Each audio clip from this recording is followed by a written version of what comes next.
All right, folks. Well, welcome to another Anomaly Now episode. I'm sitting here trying to find our intro video, and I think it somehow got deleted after the streamathon when I was going through and deleting all of our media assets. Well, anyway, I'm Smiles Lewis with the Anomaly Archives Scientific Anomaly Institute, 501c3 nonprofit here in Austin, Texas, and I'm here with my good friend Mark Jackson. How you doing, Mark? Hey, good, Miles. Good.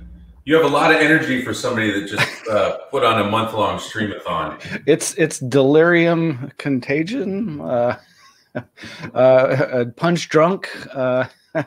That's how I described it to a friend after that. After the first Saturday streamathon back November 21st, was I had not been sleeping much, and but you know it went really.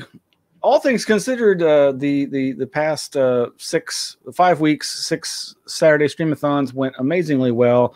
I am so thankful to everybody who contributed, from the volunteers who helped in several aspects. Our friends Victor and Inita, who helped launch our our new merch store with the awesome artwork from Red Pill Junkie, to Victor helping me with those cool 80s retro video intros and everything else, and so much else. And then, of course, all the speakers, all 20 plus speakers that we had present, as well as the filmmakers who let us screen their materials. And we did raise over half of our goal, just over $11,111 towards our total goal. And one last time for folks, we really are looking for help finding a new home.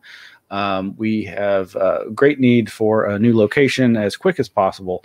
And so if you have any leads on affordable locations and quirky and weird locations for a strange anomalous archive here in Austin, Texas, send them our way. That's contact@anomalyarchives.org, or there's a phone number at the Anomaly Archives website where you can leave information on that. So, well, it's been a long time since we've had a chance to commiserate about the strange world we live in and the latest news articles. And we have, of course, our usual smattering of interesting things that we could share with our audience from the old Flipboard over there. You can find the link to the Flipboard at anomalyarchives.org, and there is just a ton of stuff that I've been flipping over there the past few weeks and months.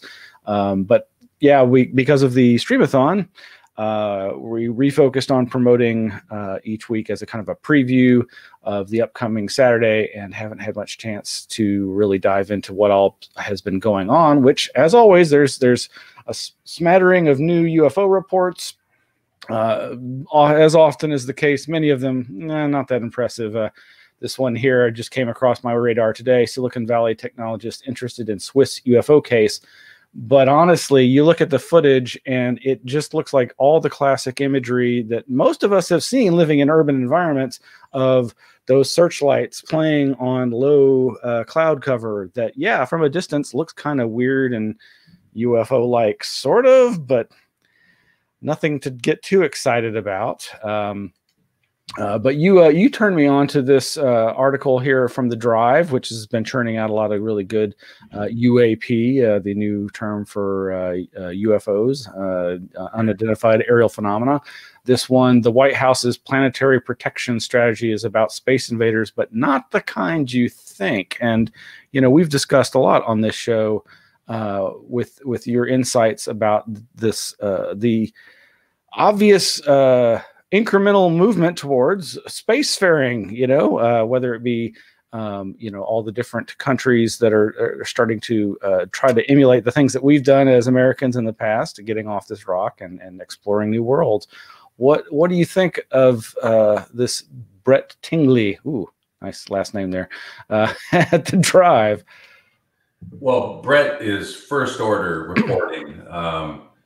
The Drive in general, let alone the two main authors for the War Zone, which is where some of this more UAP advanced, potentially suppressed or secret technologies comes out of that branch of the Drive.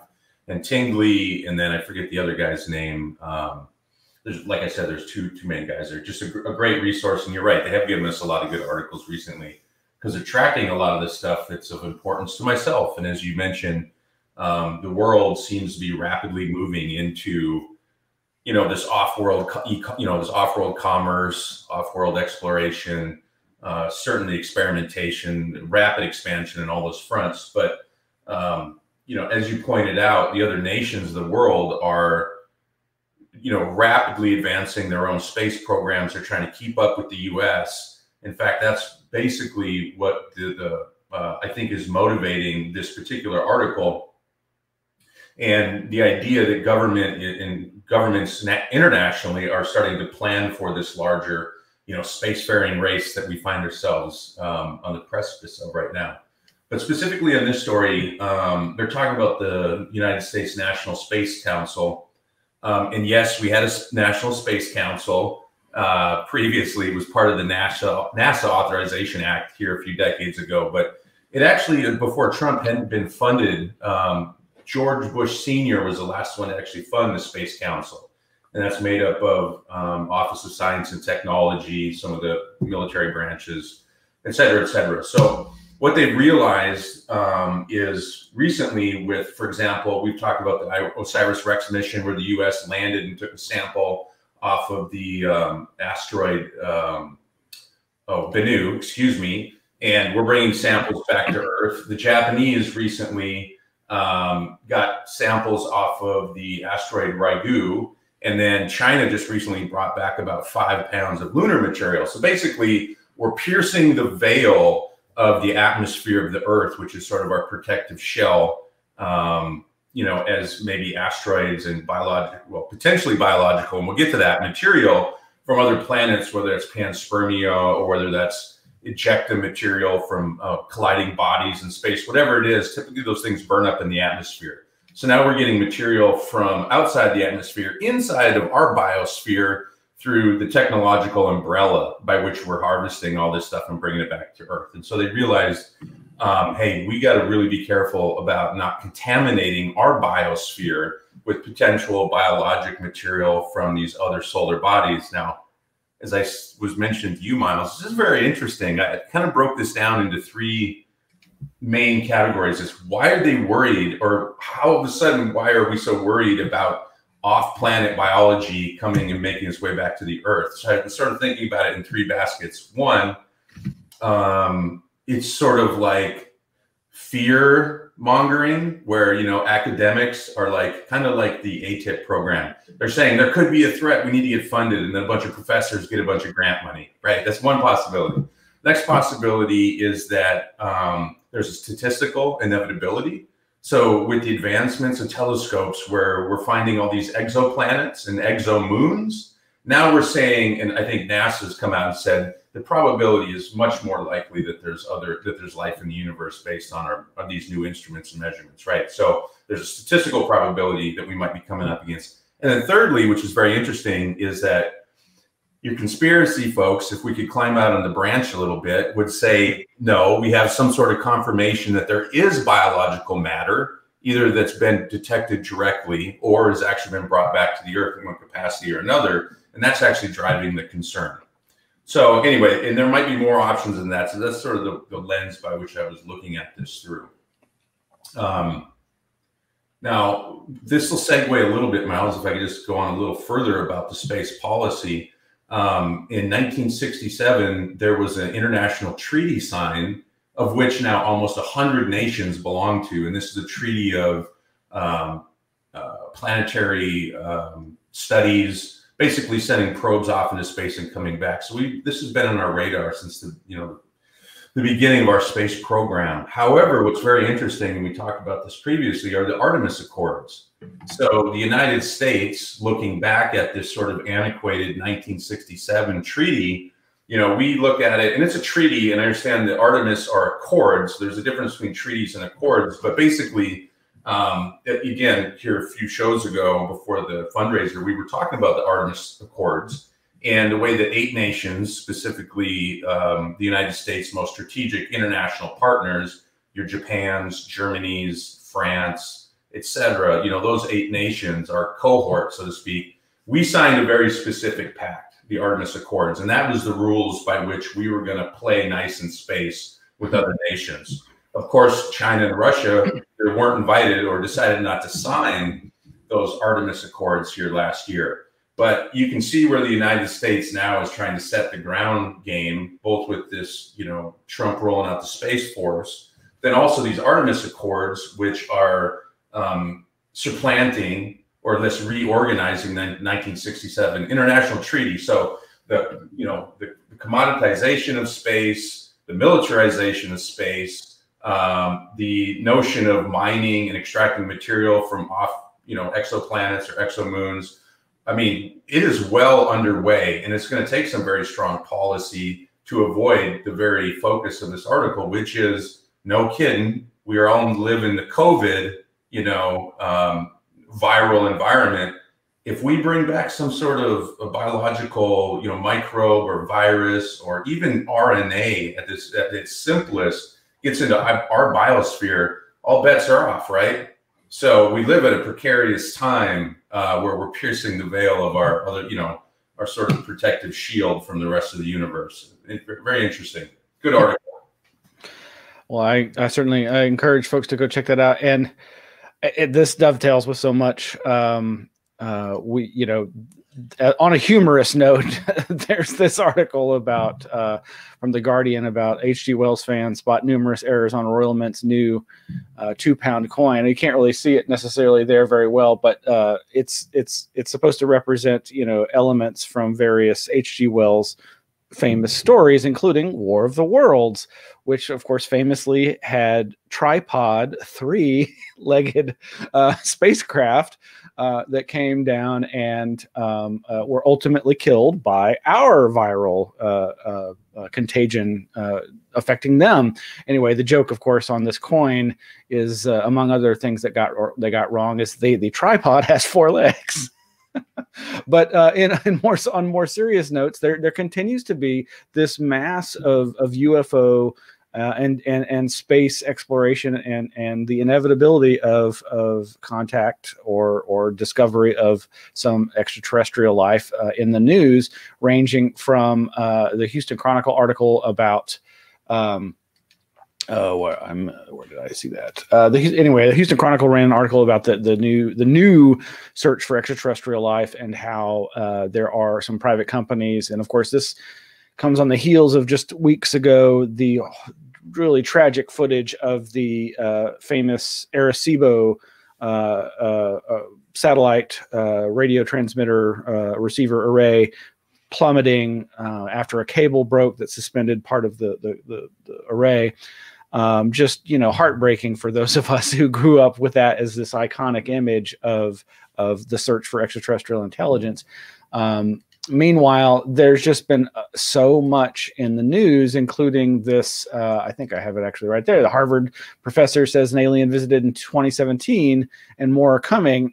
He's putting out this book that apparently focuses on that strange oblong object that came through our solar system in a very strange way that caused him and others to go, you know, that's not natural. Like, and you know, who knows, but it got a lot of attention, and it got more people, I think, than ever had thought about this before, thinking about this idea of well, what's going to happen when this finally eventually happens, and could it possibly happen in our lifetime?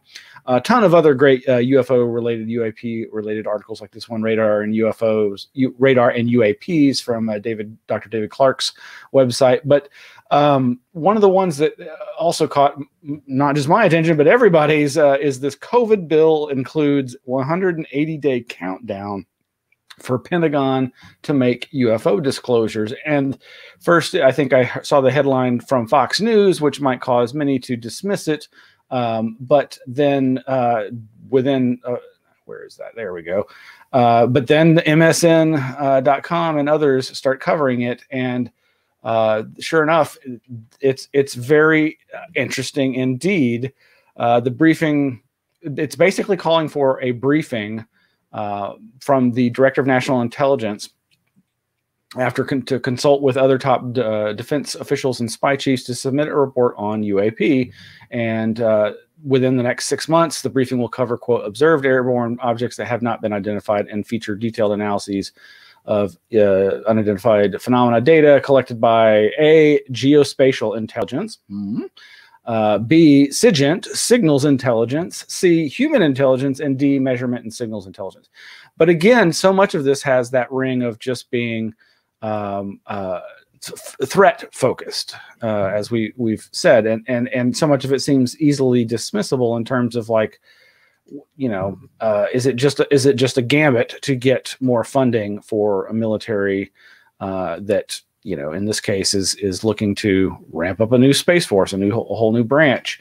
So hard to say, but it will be interesting. And then, of course, another thing that's been big in the news for the more hardcore UFO enthusiasts like ourselves is this news about the Tom DeLonge To the Stars Academy possibly breaking up the band, and some of the big boys from that, Lou Elizondo and Christopher Mellon, and maybe another fellow. I haven't really figured out, I haven't had the chance to dissect these articles, but from what I gather, they are maybe moving on to other UAP related organizations, and that for whatever reason they're going their separate ways.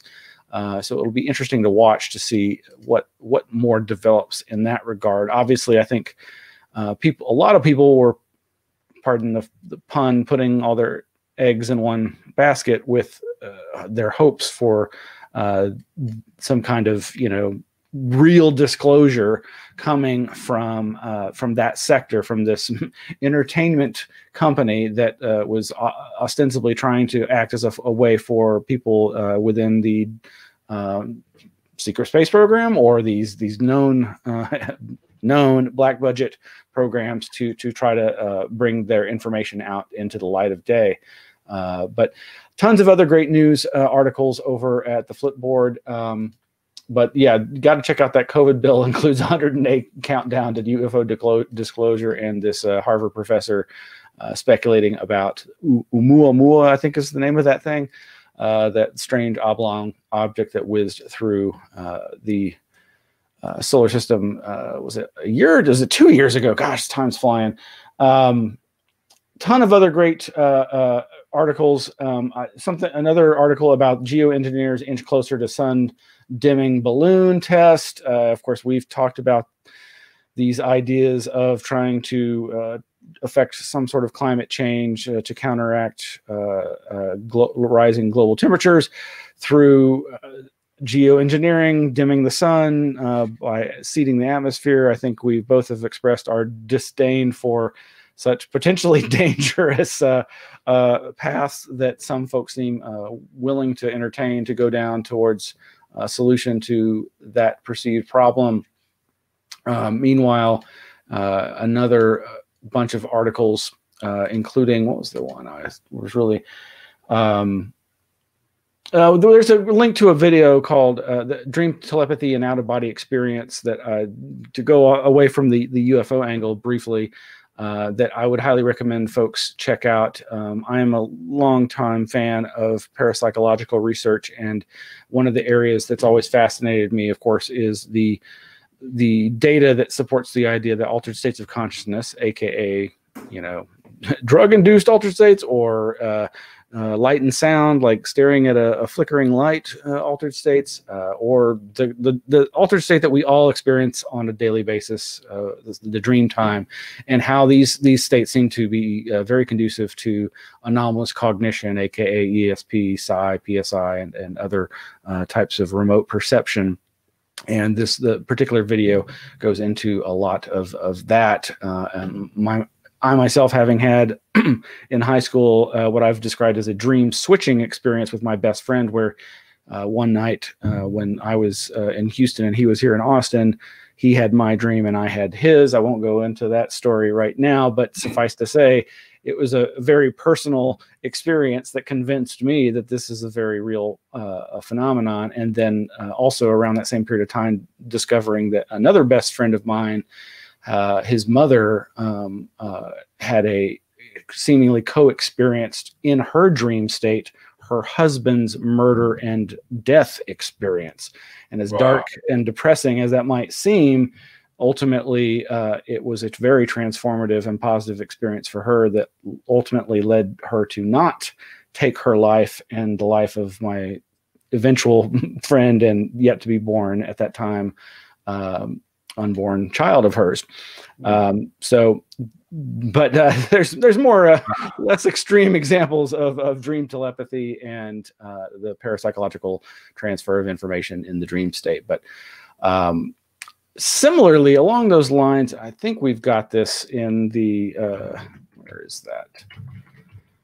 Of course, it's not going to. I don't know if you can hear those blings as I don't find what I'm looking for on this page. But there's a Washington Post article somewhere here on the Flipboard where it goes into somebody who's in hospice, and it's a really touching story.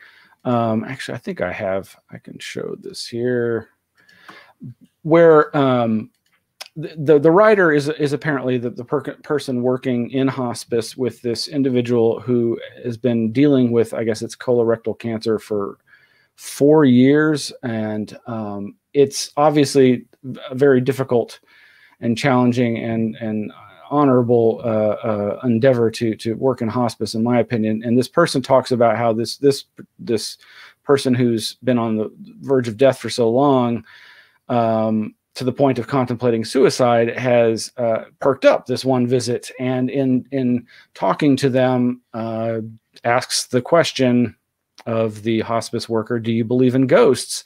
And proceeds to tell him about when he was working in World War II combat hospital and had an apparition appear, and that this apparition has appeared repeatedly through his life, and had recently appeared again to him. And he had made the discovery that through looking at old photographs in the family album, that this appeared to be somebody from their family who died in the First World War, and who was there apparently to help this person cross over when their time comes. And whatever you think about an afterlife or the true nature of ghosts, and whether what we consider our everyday waking consciousness is something that could explain ghost phenomena, it's these kinds of stories that I find very powerful, and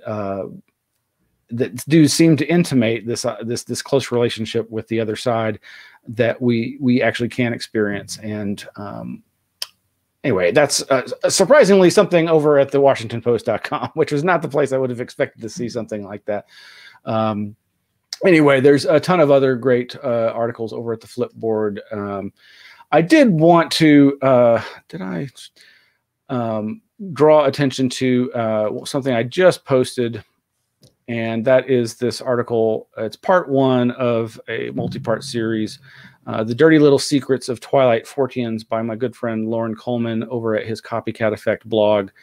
Within the last few days, there has been quite an uproar on social media, and I had seen a post by someone who I respect, drawing my attention to a Twitter thread about the dirty little secret that's not a dirty little secret, and that is this idea that there is a particular writer who had a pen name of Jim Brandon,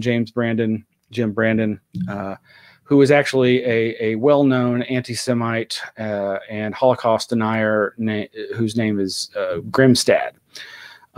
This is not some dirty little secret. It's the kind of thing that longtime researchers like myself or Lauren Coleman have known and publicized for a long time. But some people in this current climate of cancel culture and woke, quote unquote, culture have focused on Lauren and others for not doing enough to make newer researchers aware of this. And you know, to me, it's obvious. I obviously support people wanting to make this more widely known, so that people don't necessarily recommend texts that then when they find out, they will be very disturbed to learn that, oh, wait, this person has this checkered past. But anyway, I would encourage folks to go read Lauren's article there at his copycateffect.blogspot.com, The Dirty Little Secrets of Twilight Forteans Part 1, where he very conscientiously addresses this issue because he got dragged into it at the end of the year and the beginning of this year by people who were basically chastising him for something that I really don't think they had a full understanding of, and to accuse him of all people of promoting this writer's material and thus endorsing these other beliefs is just wrong-headed thinking, in my opinion. But at the same time, again, I think it's important. Yes, Jay Brandon was a Holocaust denier, or still is, I think, if he's still alive. You know, so take his work with a grain of salt, but and scream it from the highest mountains if that's your thing. But anyway, that's just one more thing I really thought people should check out. Without wanting to end on yet another downer note, my good friend Chester Moore out in East Texas, who is an outdoor enthusiast and a cryptozoologist and Bigfoot researcher and very active Christian who has created a nonprofit focused on educating children about the outdoors from a religious perspective, but he's one of the better people I've ever met, who's doing good work, and he's written an article, if I could find it here, about these weird horse killings that have been occurring both in East Texas and across the country and in other countries. And this does not appear on first blanch to have to do with what people tend to think of when it comes to quote unquote UFO related cattle mutilations or that kind of thing. Of course, the first famous livestock mutilation case that got connected to UFOs being the Snippy horse killing from back, I think, in the late 60s. But over at his website, highercalling.net, he's got this article, Horse Killings, Is There a Pattern in Texas Cases? And that's obviously a very disturbing subject matter. And, he does talk about the fact that, yes, in some countries, obviously, horse meat is considered just another meat to be consumed as protein. But these cases don't always involve the harvesting of the horse after their murder. And he, as a lover of wildlife and the outdoors, is on the case looking into this, and be interesting to see what more develops in that regard. So, anyway, lots of other weird, crazy articles over at our Flipboard, and you can find the links there to that at anomalyarchives.org. And we are still in the midst of, like I said, trying to find our new location, and we have started packing up the Anomaly Archives and look forward to informing folks where we end up. Hopefully we'll have some good news on that front very soon. And then, of course, there is now all this amazing content. So if you don't know what we were talking about when we talked about this fundraiser, the Streamathon. The Streamathon was our emergency fundraiser to help us move into a new location.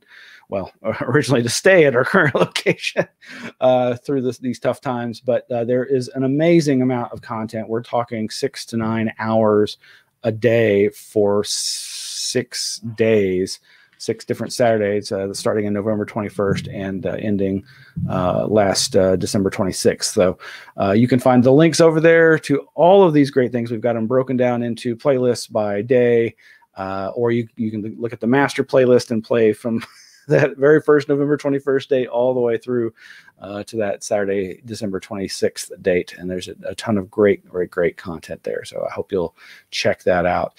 And Miles, there's so much content. I started looking back through Streamathon and was going to take it in chronological order. And then once I realized the sheer volume of content you guys were able to generate through the entire fundraiser, you can literally go by topic of interest for that particular day, because it's such a wide range of interests and knowledge bases that were compiled there. And again, you can go, again, what you're interested in that day, what your lifelong maybe passion or interest might be. But there's literally something for everybody there. And the way it's organized, you can just go in and you can cherry pick, what's doing it for you that day, or maybe a topic that you came across in the last week or so. But anyway, just super impressive, the amount of content that's available for everybody for free. Absolutely. And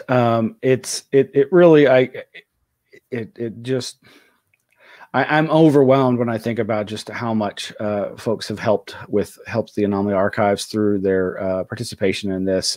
Just that final day, it also just amazes me how they're kind of developed these themes across each day that I did not engineer, and they just kind of synchronistically emerged this way. There with the last two Saturday streamathons, we had to kind of shuffle some speakers around due to some last minute cancellations and schedule changing. But man, that last day, we had Tim Banal giving a talk about the people of Flat Earth. Unsurprisingly, we have some people who believe in Flat Earth who have posted their not so happy thoughts about his analysis of the scene. But he wasn't trying to convince anybody of anything. He was just giving a history with a little bit of snark, because Yeah. Then we had kind of an informal discussion, me and my friend David Perkins, talking about UFOs and cattle mutilations reconsidered in light of the idea of a Gaian mind, a global superorganism consciousness. Is there something to that? So much more. My two Susan friends, Susan Lepselter, Susan Demeter, gave presentations that day. And Stephanie Quick gave a great talk interrogating her near-death experience, the aftermath of mystical awakening. So much great stuff. And really, just like I say, days and days of stuff. You could just get lost in there. So, well, we are just past the half-hour mark, and just past the half-hour mark, Mark. Goes so fast, doesn't it, Miles? Again, I just want to thank you, everybody. This Flipboard, Miles is the steward of. This last couple of weeks, the fact that you were able to get such a variety of stories in there that are both mutually reinforcing, but then also have their own rabbit holes. Again, folks, this is free. Miles does all this work on the back end for everybody, and I can't tell you how convenient and well studied and the effort that goes into it. Anyway. Great job, Miles, as always. All right. Well, thank you, Mark. It's great to see you again. And we'll be back next week. And go to the website for more information. Stay tuned.